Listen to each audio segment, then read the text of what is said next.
Everyone. Thank you for standing by for the Alphabet First Quarter 2023 Earnings Conference Call. At this time, all participants are in a listen-only mode. After the speaker presentation, there will be a question-and-answer session. To ask a question during this session, you will need to press star 1 on your telephone. I would now like to hand the conference over to your speaker today, Jim Friedland, Director of Investor Relations. Please go ahead. Thank you. Good afternoon, everyone, and welcome to Alphabet's First Quarter 2023 Earnings Conference Call. With us today are Sundar Pichai, Philipp Schindler, and Ruth Porat. Now, I'll quickly cover the safe harbor. Some of the statements that we make today regarding our business, operations, and financial performance may be considered forward-looking, and such statements involve a number of risks and uncertainties that could cause actual results to differ materially. For more information, please refer to the risk factors discussed in our most recent Form 10-K filed with the SEC. During this call, we will present both GAAP and non-GAAP financial measures.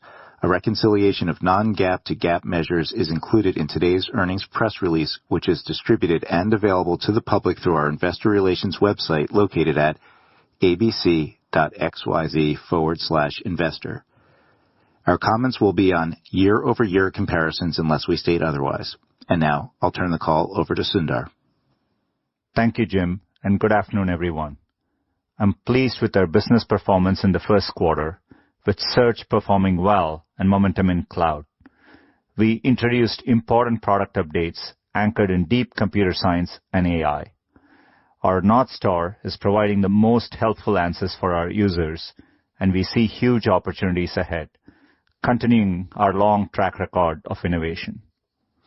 On cloud, we continue to be on a long and exciting journey to build that business. Cloud delivered profitability this quarter, and we remain focused on long-term value creation here. Today, I'll give an update on the two themes I spoke about last quarter. One, our advancements in AI and how they are driving opportunities in search and beyond. And two, our efforts to sharpen our focus as a company. Then I'll talk about our momentum in cloud and close with our progress at YouTube. First, the incredible AI opportunity for consumers, our partners, and for our business. I've compared it to the successful transition we made from desktop to mobile computing over a decade ago. Our investments and breakthroughs in AI over the last decade have positioned us well. In our last call, I outlined 3 areas of opportunity. Continuing to develop state-of-the-art large language models and make significant improvements across our products to be more helpful to our users. Empowering developers, creators, and partners with our tools. And enabling organizations of all sizes to utilize and benefit from our AI advances. We have made good progress across all 3 areas. In March, we introduced our experimental conversational AI service called Bard. We have since added our PaLM model to make it even more powerful, and Bard can now help people with programming and software development tasks, including code generation. Lots more to come. For developers, we have released our PaLM API alongside our new MakerSuite tool. It provides a simple way to access our large language models and begin building new generative AI applications quickly. A number of organizations are using our generative AI large language models across Google Cloud Platform, Google Workspace, and our cybersecurity offerings. For years, we've been focused on making search even more helpful. From Google Lens to multi-search to visual exploration in search, immersive view in Maps, Google Translate, to all the language models powering search today, we have used AI to open up access to knowledge in powerful ways. We'll continue to incorporate generative AI advances to make search better in a thoughtful and deliberate way. We'll be guided by data and years of experience about what people want and our high standards for quality. And we'll test and iterate as we go because we know that billions of people trust Google to provide the right information. As it evolves, we'll unlock entirely new experiences in search and beyond, just as camera, voice, and translation technologies have all opened entirely new categories of queries and exploration. AI has also been foundational to our ads business for over a decade. Products like Performance Max use the full power of Google's AI to help advertisers find untapped and incremental conversion opportunities. Philip will talk more about this in a moment. And as we continue to bring AI to our products, our AI principles and the highest standards of information integrity remain at the core of all our work. As one example, our Perspective API helps to identify and reduce the amount of toxic text that language models train on, with significant benefits for information quality. This is designed to help ensure the safety of generative AI applications before they are released to the public. We are proud to have world-class research teams who have been advancing the breakthroughs underpinning this new era of AI. Last week, I announced that we are bringing together the brain team in Google Research and DeepMind into one unit. Combining all this talent into one focused team, backed by the pooled computational resources of Google, will help accelerate our progress and develop the most capable AI systems safely and responsibly. On to my second team, the company's sharpened focus. I spoke last quarter about our commitment to invest responsibly and with discipline, and to find areas where we can operate more cost-effectively and with greater velocity. We have significant multi-year efforts underway to create savings, such as improving machine utilization and finding more scalable and efficient ways to train and serve machine learning models. We are making our data centers more efficient, redistributing workloads and equipment where servers aren't being fully used. This is important work as we continue to significantly invest in infrastructure to drive our many AI opportunities. Improving external procurement is another area where data suggests significant savings, and this work is underway. And we are taking concrete steps to manage our real estate portfolio to ensure it meets our current and future needs. We'll continue to use data to determine additional areas for durable savings. Next, Google Cloud. I'm pleased with the ongoing momentum in cloud. Our disciplined expansion of our product roadmap and go-to-market organization has helped to build one of the largest enterprise software companies in the world. We have consistently grown top-line revenues and improved annual operating margins, and we continue to do so this quarter. Our growth has come from our deep relationships with large enterprises, a strong partner ecosystem, and our product leadership. Over the past 3 years, GCP's annual deal volume has grown nearly 500%, with large deals over $250 million growing more than 300%. Nearly 60% of the world's 1,000 largest companies are Google Cloud customers, and many leading startups and millions of small and medium enterprises use Google Cloud. We've also built a strong partner ecosystem. Over the last 4 years, the number of Google Cloud partner certified practitioners around the world has increased more than 15 times. The largest global system integrators have built 13 dedicated practices with Google Cloud compared to 0 when we started. And today, more than 100,000 companies are part of our Google Cloud Partner Advantage program. Our growth is also driven by our product leadership. We are bringing our generative AI advances to our cloud customers across our cloud portfolio. Our Palm generative AI models and Vertex AI platform are helping BehaveOx to identify insider threats, Oxbotica to test its autonomous vehicles, and Lightrix to quickly develop text-to-image features. In Workspace, our new generative AI features are making content creation and collaboration even easier for customers like Standard Industries and Lyft. This builds on our popular AI-powered Workspace tools, Smart Canvas and Translation Hub, used by more than 9 million paying customers. Our product leadership also extends to data analytics, which provides customers the ability to consolidate their data and understand it better using AI. New advances in our data cloud enable Ulta Beauty to scale new digital and omnichannel experiences while focusing on customer loyalty. Shopify to bring better search results and personalization using AI, and Mercedes-Benz to bring new products to market more quickly. We have introduced generative AI to identify and prioritize cyber threats, automate security workflows and response, and help scale cybersecurity teams. Our cloud cybersecurity products help protect over 30,000 companies, including innovative brands like Broadcom and Europe's Telepass. We are successfully integrating Mandiant with our products, including Mandiant Threat Intelligence and Breach Analytics. Our open approach to AI development, coupled with our industry-leading TPUs and best-in-class GPUs from NVIDIA, enable innovative companies to tackle any AI workload with speed and flexibility. AI21 Labs, Replit, Midjourney, and many others build and train foundation models and generative AI platforms.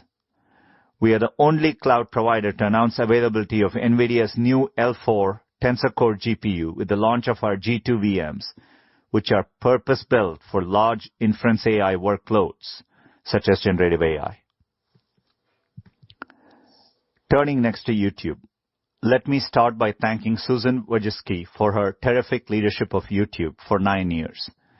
She recently transitioned into an advisory role with Alphabet this quarter, with Neil Mohan, a longtime leader at Google and YouTube, becoming the new head of YouTube.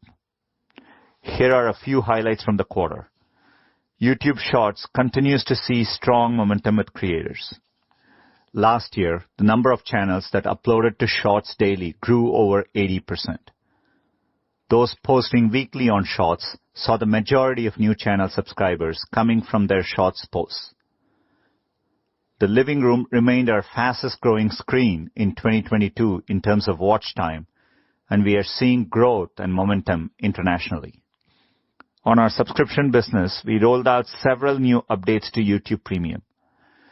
Premium subscribers can now queue videos on phones and tablets, stream continuously while switching between devices, and auto-download recommended videos for offline viewing. And we have great momentum around YouTube TV and YouTube Primetime channels. We have announced pricing for the NFL Sunday Ticket offering, which will help to drive subscriptions, bring new viewers to YouTube's paid and ad-supported experiences, and create new opportunities for creators. To close, across the company, we are excited about helping people, businesses, and society reach their full potential with AI. We'll share updates at Google I/O about how we are using AI across our products, including our Pixel devices, and share some exciting new developments for Android. Thanks to our employees around the world who continue to work hard to advance our mission. After nearly 25 years, the work to organize the world's information and make it accessible and useful is as urgent as ever, and I look forward to the work ahead. Over to you, Philip. Thanks, Sundar, and hey, everyone. It's great to be here today. I'll kick off with Google Services performance in the first quarter, then provide color into our key opportunity areas, and then turn it over to Ruth for more on our financial performance. Google Services revenue of $62 billion were up 1% year-on-year, including the effect of a modest foreign exchange headwind. In Google Advertising, Search, and Other, revenues grew 2% year-over-year, reflecting an increase in the travel and retail verticals, offset partially by a decline in finance as well as in media and entertainment. In YouTube ads, we saw signs of stabilization in performance, while in network, there was an incremental pullback in advertiser spend. Google Other revenues were up 9% year-over-year, led by strong growth in YouTube subscriptions revenues. Now let's double-click into the three areas I laid out last quarter, where we see clear opportunities for long-term growth in advertising. Number 1, Google AI. Number 2, retail, which cuts across all of our ads, products, and services. And number 3, YouTube. First, Google AI. I've said before, AI has long been an important driver of our business. Advancements are powering our ability to help businesses big and small respond in real time to rapidly changing market and consumer shifts and deliver measurable ROI when it's needed most. In Q1, we continue to innovate across our products. Take core search, for example. In targeting, we updated search keyword relevance using the latest natural language AI from MOM models to improve the relevance and performance of shown ads when there are multiple overlapping keywords eligible for an auction. In bidding, we improved our smart bidding models to bid more accurately based on differences in search ad formats. In other words, bid more effectively depending on how a user wants to engage with an ad. In creatives, we opened our automatically created assets beta to all advertisers in English. ACA generates text assets alongside your responsive search ads and uses AI to help reduce the amount of manual work to keep creatives fresh and relevant to users' query, context, and to the advertiser's business. To then unlock core search further and maximize conversions across all of Google, we're actively helping more advertisers pair it together with Performance Max. Advertisers who use PMax are, on average, achieving over 18% more conversions at a similar CPA. This is up 5 points in just 14 months thanks to advances in the AI underlying bidding, creatives, search query matching, and new formats like YouTube Shorts. I mentioned earlier that travel was a contributor to growth. In March, we launched PMax for travel goals. Now, even the smallest hoteliers can benefit from the expanded reach of hotel ads in PMax.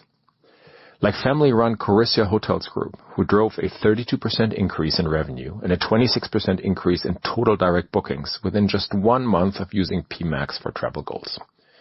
There's more to come here as we add even more AI-powered features. Stay tuned for more at Google Marketing Live in May. Moving on to retail, where we had a solid quarter. Our focus is on 3 pillars. Number 1, making Google a core part of shopping journeys for consumers and a valuable place for merchants to connect with users. Number 2, empowering more merchants to participate in our free listings and ads experiences. And number 3, driving retail performance further with great ads products. In a macro environment of do more with less, our tools and solutions are proving that we can deliver value for retailers, online and omnichannel, and drive high-value customers even in challenging times. Caraway, a direct-to-consumer maker of cookware, used target ROAS to uncap budgets and PMax to optimize and deploy spend across Google inventory for its Q4 Black Friday campaign. PMax drove a 46% increase in revenue and 31% jump in ROAS, leading to Caraway's best business day in history and a robust reinvestment in its AI-first strategy for Q1. For omni-focused retailers, we recently rolled out store sales reporting and bidding in Performance Max for store goals. This is helping retailers go beyond just optimizing to online conversions to also optimize to their stores, reaching and bidding for high-value customers who are more likely to spend in-store. Danish department store Magazine recently used our store sales solution to boost its omnichannel ROAS 128% versus online-only campaigns. Thanks to dynamic in-store values coming from its first-party data, including its high-value customers, Magazine can now, with confidence, measure the full impact of its online investments on both e-commerce and physical store revenue. Turning to YouTube, creators fuel YouTube's success. Across long-form and shorts, music and podcasts, vertical and horizontal, YouTube is where creators are incentivized to make their best work, which means the best content, more viewers, and more opportunities for advertisers. As I said last quarter, our creator ecosystem and multi-format strategy will be key drivers of YouTube's long-term growth. And to support this growth, we're focused on number 1, shorts, number 2, engagement on CTV, number 3, investing in our subscription offerings, and number 4, a longer-term effort to make YouTube more shoppable. First, shorts. We're seeing strong watch time growth. Monetization is also progressing nicely. People are engaging and converting on ads across shorts at increasing rates. Number 2, connected TV. As Sundar said, we're seeing momentum globally. Viewers love watching YouTube creators and their favorite content on the large screen. Advertisers are leaning in. Zooming out more broadly for a second. Across YouTube, we're helping brands benefit from our expansive reach and drive the profitability they're looking for. In one of our largest marketing mix modeling studies to date, YouTube ROI is 40% higher than linear TV and 34% higher than all other online video, according to a custom analysis from January 2020 to March 2022 of Nielsen Compass ROI benchmarks across 16 countries and 19 billion of total media spend measured. This proves YouTube's ability to drive effectiveness at scale. Next up, our subscription offerings. The goal is to be a one-stop shop for multiple types of video content across both ad-supported and premium services. Our launch of multi-view on YouTube TV and our first-of-its-kind a la carte access for NFL Sunday Ticket are two examples of how we're investing here. Expect more updates over the coming quarters. Number 4, shopping on YouTube. It's still super early days. One highlight, last year, we brought shopping to more creators and brands by partnering with commerce platforms like Shopify. Now, more than 100,000 creators, artists, and brands have connected their own stores to their YouTube channels to sell their products. We're excited about the potential ahead. I'll close with an awesome example of how we're bringing the best across Google to our partners to accelerate innovation. Mercedes-Benz. In February, we announced a first-of-a-kind partnership to bring Google Maps platform and YouTube into future Mercedes-Benz vehicles equipped with its next-gen MB.OS operating system. Beyond enabling the luxury automaker to design a customized navigation interface, we'll also provide AI and data cloud capabilities to advance their autonomous driving efforts and create an enhanced customer experience. On that note, a big thank you. First, to our customers and partners for their trust and collaboration. And second, to our Googlers for all of their incredible work this quarter. Ruth, over to you. Thank you, Philip. Our financial results for the first quarter reflect continued healthy fundamental growth in search and momentum in cloud. As I go through the discussion today, I will reference some changes to our reporting and disclosures that are covered more fully in the 8K we filed last week. I will conclude with our outlook. For the first quarter, our consolidated revenues were $69.8 billion, up 3%, or up 6% in constant currency. Search remained the largest contributor to revenue growth on a constant currency basis. In terms of expenses and profitability, year-on-year comparisons are impacted by 3 factors. First, the $2.6 billion in charges we took in the first quarter related to workforce and office space reductions. We provided a table in our earnings release that shows the impact of those charges on cost of revenues and operating expenses. Second, the adjustment we made to the estimated useful lives of servers and certain network equipment at the beginning of 2023. As you can see in our earnings release, the effect for the first quarter was a reduction in depreciation expense of $988 million. Third, the shift in timing of our annual employee stock-based compensation awards from January to March delays the step-up in SBC from Q1 to Q2. This shift in timing does not affect the total amount of SBC over the full year 2023. Total cost of revenues was $30.6 billion, up 3%, driven by other cost of revenues of $18.9 billion, which was up 7%. The biggest factor of which was compensation costs associated with data centers and other operations, and followed by content acquisition costs. Operating expenses were $21.8 billion, up 19%, with a significant impact from the charges related to workforce and office space reductions. Operating income was $17.4 billion, down 13%, and our operating margin was 25%.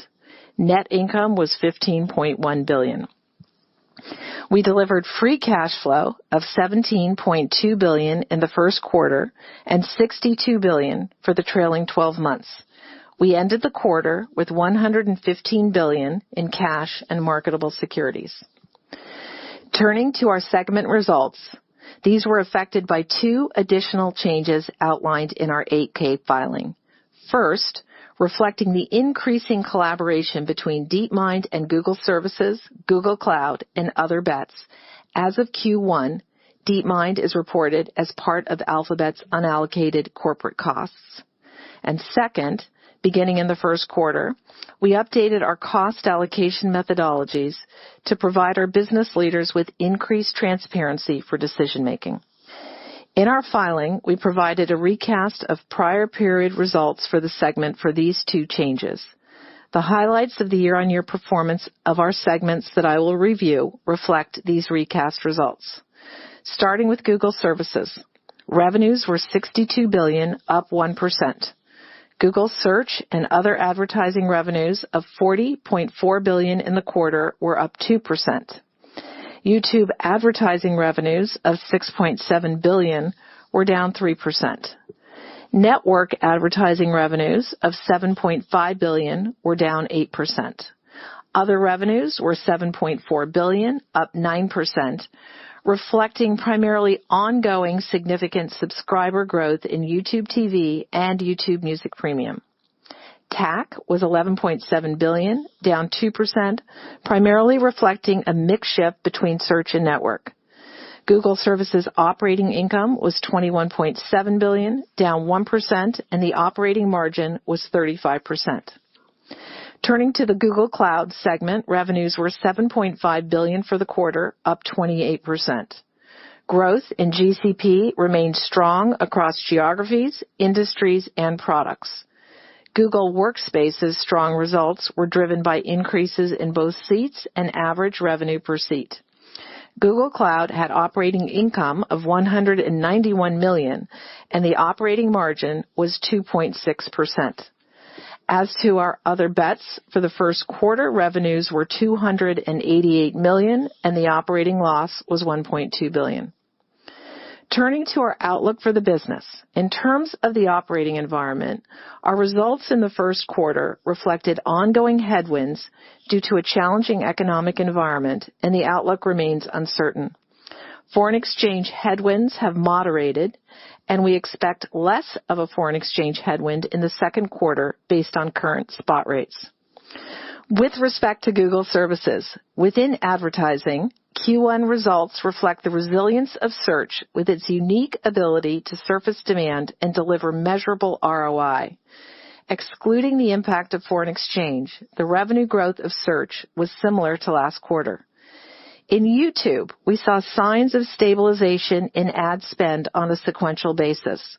We continue to prioritize growth in Shorts engagement, where we are encouraged by progress in monetization. As to other revenues, in YouTube subscriptions, we are pleased with the significant ongoing subscriber growth in both YouTube Music Premium and YouTube TV. In Play, revenues were down year-on-year, primarily due to the continued impact of foreign exchange in APAC, although results have improved as we lapped the impact from our introduction of fee reductions last year. Turning to Google Cloud, our investments in product innovation, our go-to-market organization, and our partner ecosystem delivered strong results as customers across industries and geographies increasingly rely on Google Cloud to digitally transform their businesses. That being said, in Q1, we continued to see slower growth of consumption as customers optimized GCP costs, reflecting the macro backdrop, which remains uncertain. In terms of operating performance, we remain focused on driving long-term profitable growth in cloud while continuing to invest given the substantial opportunity.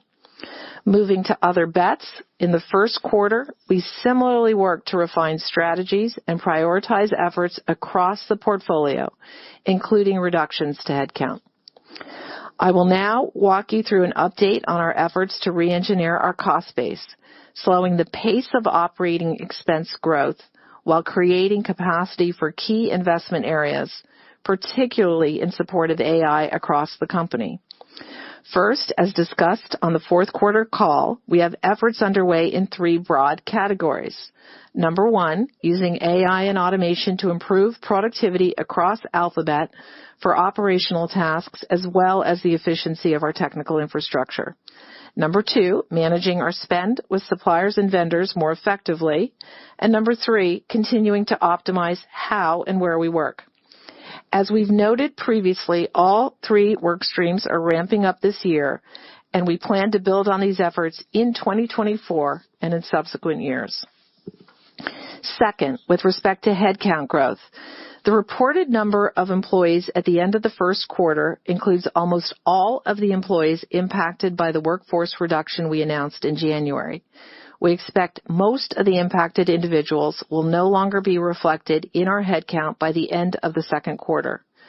In terms of the outlook for headcount for the year, as we shared last quarter, we are meaningfully slowing the pace of hiring in 2023 while still investing in priority areas, particularly for top engineering and technical talent.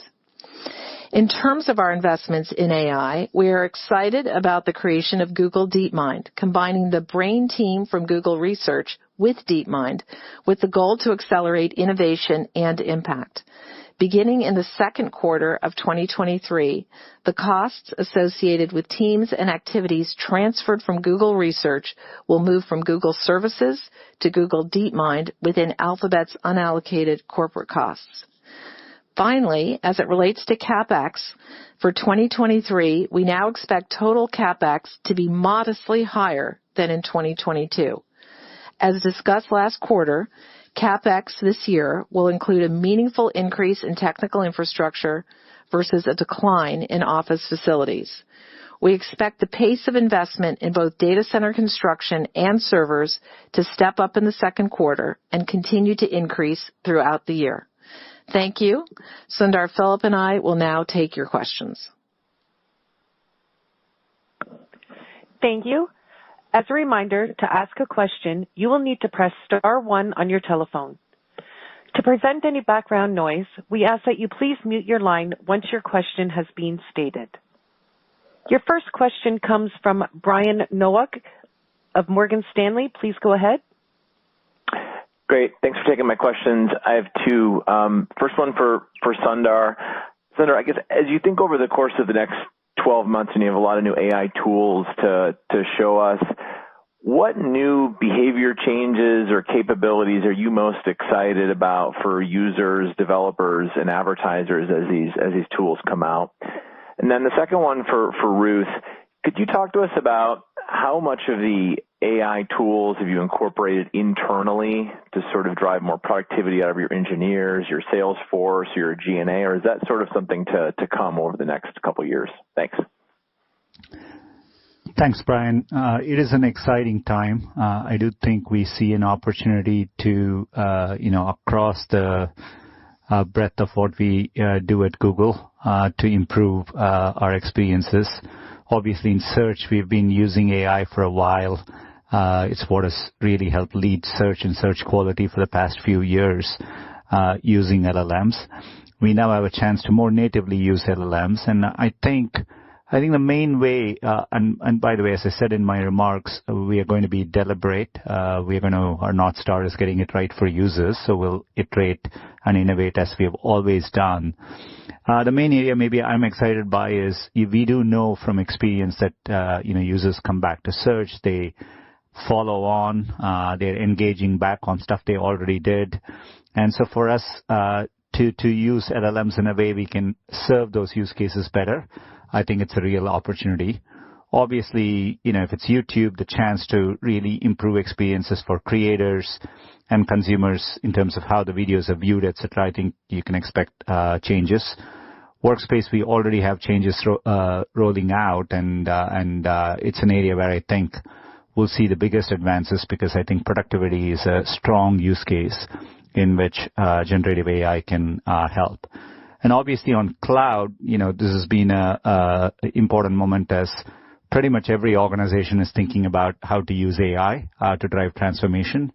And so across the board, from startups to large companies, they are engaging with us. And, so I view it as a point of inflection there as well. Ruth? And then in terms of the second part of your question, AI has been so much a part of what we've been doing for quite some time that there are a number of different ways to answer it. One is, as I noted, we have a number of efficiency efforts underway, and one of them is about using AI and automation to further improve productivity across Alphabet. That being said, we already have AI in a lot of what we do. For example, in the way we operate and run the finance organization, it's helpful in a lot of the analytics that we use. And one of the exciting things for us is the opportunity then to share that with cloud customers. And Sundar just noted what we're doing within Google Workspace. We obviously all live on Google Workspace, and so that's another example of how we benefit internally from the productivity from AI, but it's also something that's available for users and enterprise customers more broadly. And then finally, one of the areas that we've talked about is the opportunity with our compute capacity and all that we've done there and the infrastructure innovation, which again is helpful internally for what we do, but on behalf of our customers. Great. Thank you both. Thank you. The next question comes from Doug Anmuth of J.P. Morgan. Please go ahead. Thanks for taking the questions. One for Sundar and then one for Ruth. Sundar, just as you think about integrating Bard into your search product over time, can you just talk more about what percentage of search queries you think would utilize large language model type responses, and how should we think about the costs of running search on these models relative to today? And then Ruth, I was just hoping you could follow up on your comment on CapEx. Maybe if you could help us understand the modest step up in CapEx relative to 3 months ago. Thank you. Thanks, Doug. Obviously we have launched Bard as a complementary product to search, but we'll be bringing LLM experiences more natively into search as well. I do think, first of all, we'll be rolling it out in a incremental way so that we can test, iterate, and innovate. So I think we'll approach it that way. I think overall, I think it can apply to a broad range of queries. So I think I'm excited that it can allow us to better help users in a category of queries maybe in which there was no right answer and they're more creative, etc. So I think those are opportunities. But even in our existing query categories, where we get a chance to do some heavy lifting for the users and use AI to better guide them, I think you will see us exploring in those directions as well. It's early days, but I think there's a lot of innovation to come. On the cost side, we've always, costs of compute has always been a consideration for us. And if anything, I think it's something we've developed extensive experience over many, many years. And so for us, it's a nature of habit to constantly drive efficiencies in hardware, software, and models across our fleet. And so this is not new. If anything, the sharper the technology curve is, we get excited by it because I think we have built world-class capabilities in taking that and then driving down costs sequentially and then deploying it at scale across the world. So I think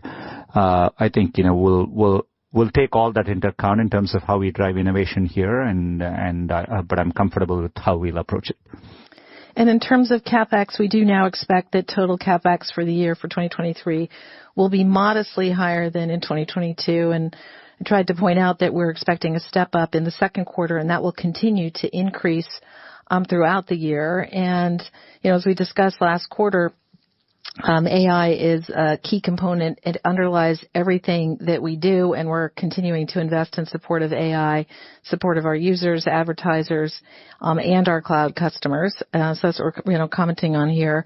And then, as we talked about last quarter, the increase in CapEx for the full year 2023 reflects this sizable increase in technical infrastructure investment, and on the flip side, a decline in office facilities relative to last year. Thank you both. Thank you. The next question comes from Eric Sheridan from Goldman Sachs. Please go ahead. Thank you so much for taking the questions, and hope everyone on the team is well. Maybe two, if I could. First on cloud, obviously one of the dominant themes, and you touched upon it, is this client optimization theme that's going on broadly in cloud computing. Can you give us a little bit more of your perspective on where we are in terms of the optimization theme broadly in cloud computing as a headwind to either revenue growth or backlog growth compared to the tailwinds of broader long-term consumption growth and possibly the contribution of AI initiatives to cloud computing growth? And then second on YouTube, obviously you've seen a lot of success with respect to engagement and consumption on shorts. Can you give us an update on where we are on monetization trends in shorts compared to the consumption you've already seen in usage shifts? Thank you so much. So in terms of the cloud question, the point we're trying to underscore is there's uncertainty in the economic environment, and so we saw some headwind from slower growth of consumption with customers really looking to optimize their costs given that macro climate. Leave the forecasting to you on that, but as both Sundar and I commented on, really pleased with the momentum that the team has been delivering and the breadth of what they've been working on. I do think, I would add that, we are leaning into optimization. I mean, there's an important moment to help our customers, and we take a long-term view. And so it's definitely an area we are leaning in and trying to help customers, make progress in their efficiencies where we can. Philip? Yes, on the Shorts side, look, Shorts viewership is growing rapidly. We announced 50 billion plus daily views on the Q4 earnings call, up from 30 billion last spring. We're pleased with our continuing progress in monetization. As I said earlier, people are engaging and converting on ads across Shorts at increasing rates. Closing the gap between Shorts and long form is a top priority for us, as is continuing to build a greater creator and user experience. Ads on Shorts are now available via Video Action app, Discovery and Performance Max campaigns, and via product feeds. Shorts are also shoppable. Again, we're the only destination where creators can produce all forms of content across multiple formats and screens with multiple ways to make a living.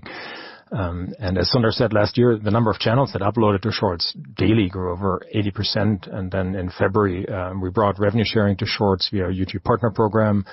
Our sustainable revenue sharing model at scale remains pretty unique in the industry, and we continue to see strong creator adoption.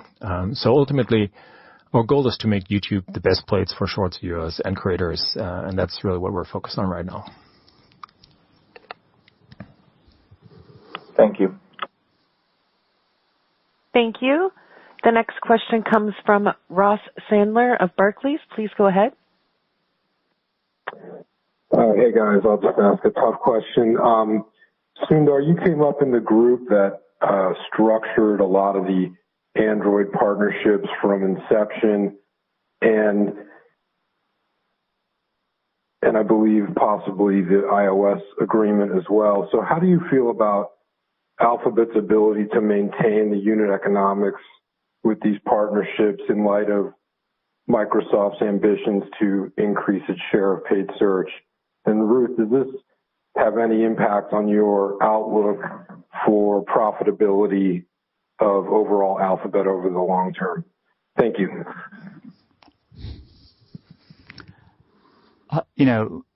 Maybe I think these dynamics have always been around. It's important to remember, as far as I can remember, we've always been in a competitive environment for these deals. And while I can't comment on the specifics of any of our partnership agreements, what has served us well is always, first of all, building the best product possible, focused on giving value to users.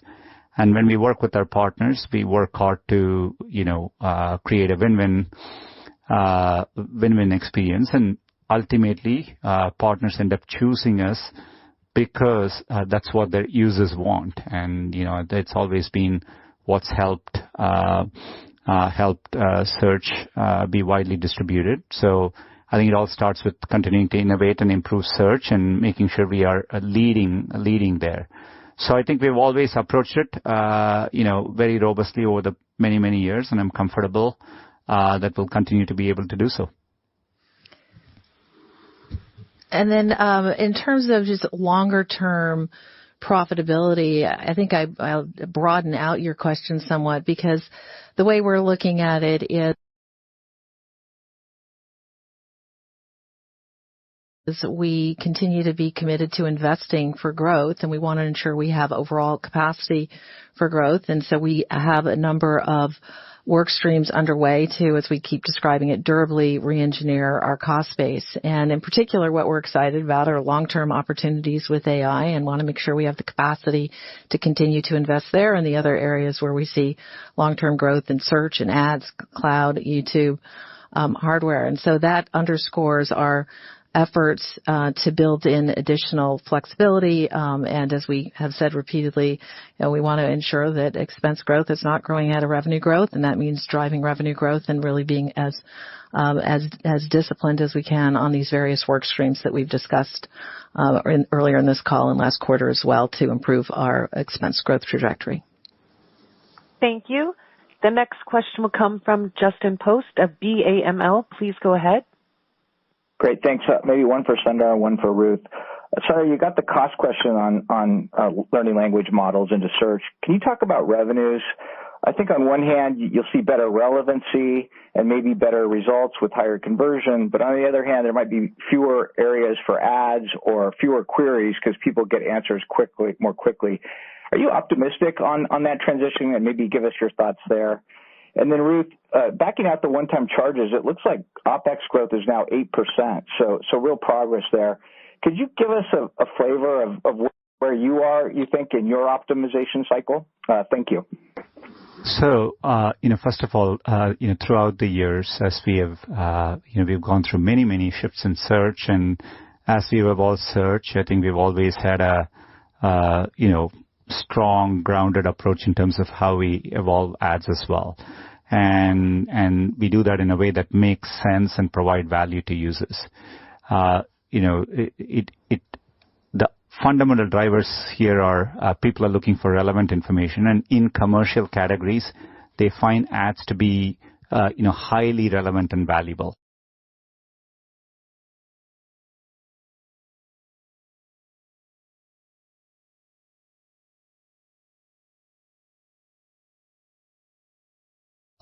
And, and so that's what drives this virtuous cycle.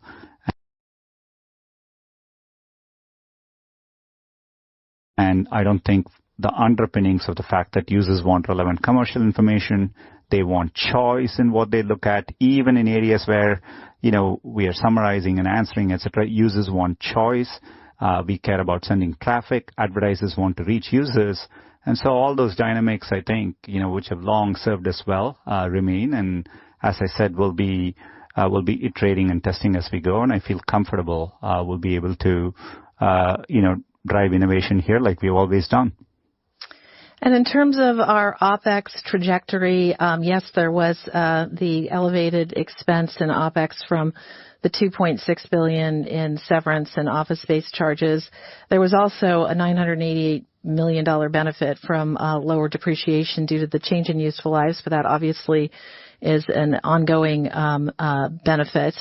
And there was also, as we noted in our earnings release, a benefit from the shift in timing of stock-based compensation from the first quarter to the second quarter. So a little bit of complexity there, but at the core of your question, we remain extremely focused on these various work streams that we've talked about. It starts with the pace of hiring. It goes to the various work streams that both Sundar and I referenced around using AI and automation to improve productivity, all that we're doing with suppliers and vendors to be as efficient as possible, all that we're doing around optimizing how and where we work. You've seen some of those announcements this quarter beyond the workforce reduction, things that we're doing in, for example, office services, and we're executing against each of these various work streams. So our view is that there's more to do, and as we tried to be clear, we're in execution mode.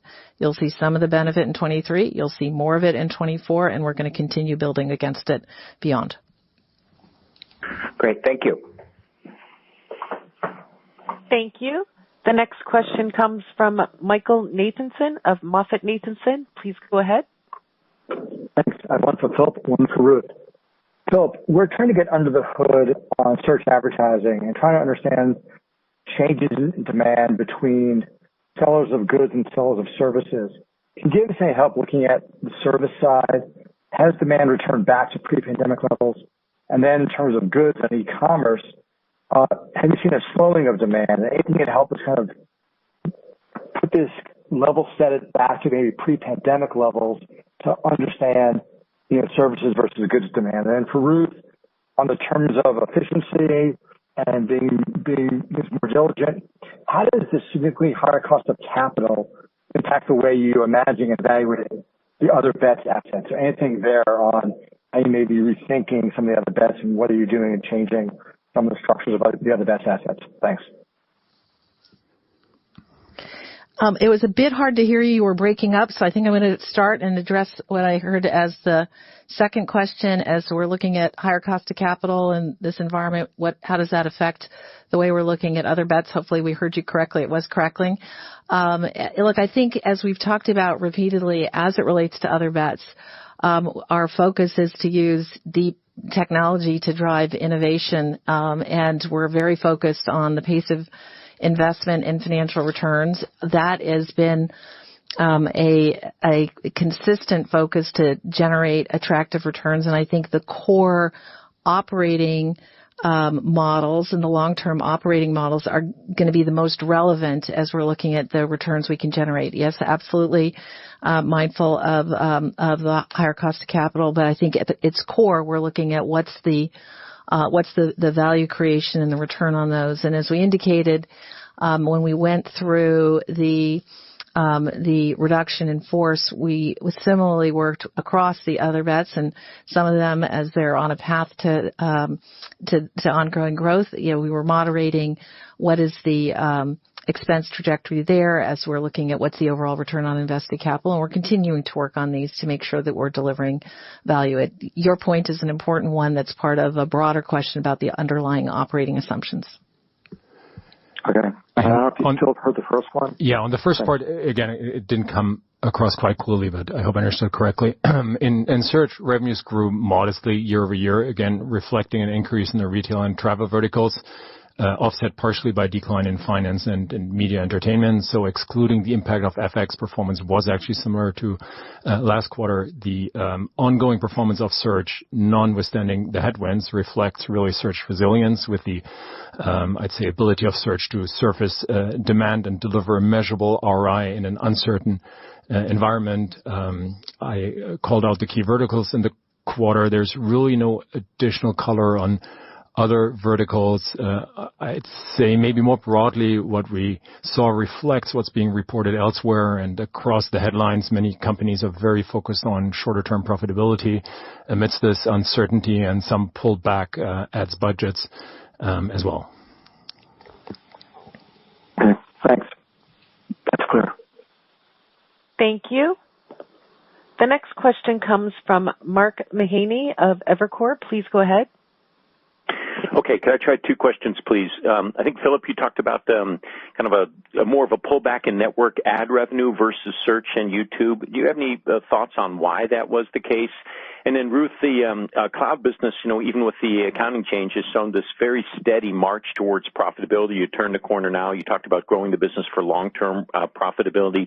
But are there any reasons why why there shouldn't be sustainably profitable, kind of starting from here as the business continues to scale? Or could it be that profitability could be wobbly for a while before it's sustainably profitable, that segment, cloud? Thank you. Yeah, why don't I just, I'll take both of those. So in network, really it's a continuation of what we talked about last quarter. We saw the ongoing pullback in advertiser spend. And, I would contrast that. Last quarter we talked about both pullback in YouTube and network, and we were pleased that we saw the stabilization in ad spend on a sequential basis in YouTube. We still saw ongoing pullback in network, which tends to be a mix of businesses, as you know well. And then in terms of cloud, you tried to make that clear in opening comments as well. I think it's a really important question. We are very pleased with the Q1 results.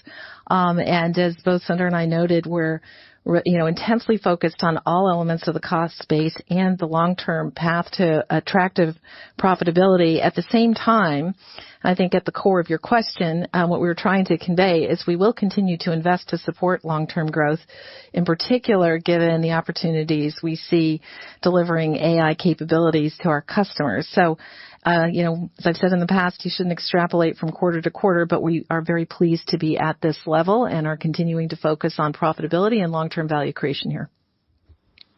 Okay. Thank you, Ruth. Thank you. And our last question will come from Colin Sebastian from Baird. Please go ahead. Great. Thank you. Two for me as well. I guess first, Sundar, the consolidation of the AI teams, I think you talked about that helping to accelerate innovation. So I'm curious, specifically with that consolidation, what are the product milestones that we should look out for related to that? And then, Philip, regarding your comments on retail, specifically on shopping and payments, how should we think about that evolving across the platform this year? Maybe similarly, what are some milestones we should look out for on that front? Thank you. Thanks. I'm quite excited, by bringing the, two world-class teams, I think, of both Brain and DeepMind, their collective accomplishments in AI over the last decade, have really set the stage for this moment. And so both getting access to pool talent, so that they can work together in a coordinated way, and definitely will help us pool our computational resources too, which is going to be critical, and will help us build. The core product is obviously building more capable models safely and responsibly, and doing it, taking into account all the capabilities our customers need, both on the consumer side and the cloud side, and being able to iterate and getting that virtuous cycle going. So you already, have seen us, put out Palm APIs, and we are incorporating Palm across our products, but we'll continue that progress, and we'll keep you posted as we do.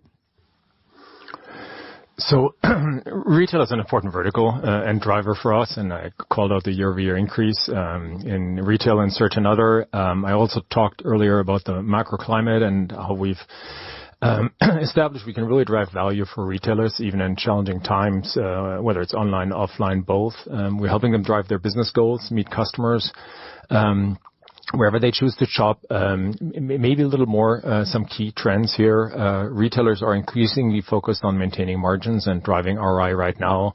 PMax, broad match, or key levers providing more incremental conversions, while insights on bids and budgets are really helping retailers identify opportunities for growth and efficiencies across our suite of products.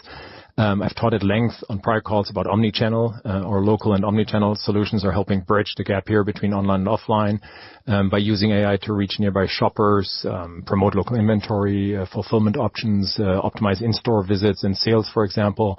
And then to help really retain loyal customers and acquiring new ones, we have YouTube app deep linking, and new customer acquisition goals in PMax are helping here. Making checkouts easy with tools like virtual cards on Chrome is obviously important. So those are just some of the key points. Overall, we're giving retailers really the best, I hope, AI-powered tools and solutions to maximize reach and ROI and really create a seamless experience, including, where possible, on the payment side for their customers, and this will continue to be our focus here.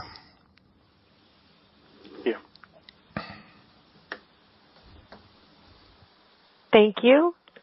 And that concludes our question and answer session for today. I'd like to turn the conference back over to Jim Friedland for any further remarks. Thanks, everyone, for joining us today. We look forward to speaking with you again on our second quarter 2023 call. Thank you, and have a good evening. Thank you, everyone. This concludes today's conference call. Thank you for participating.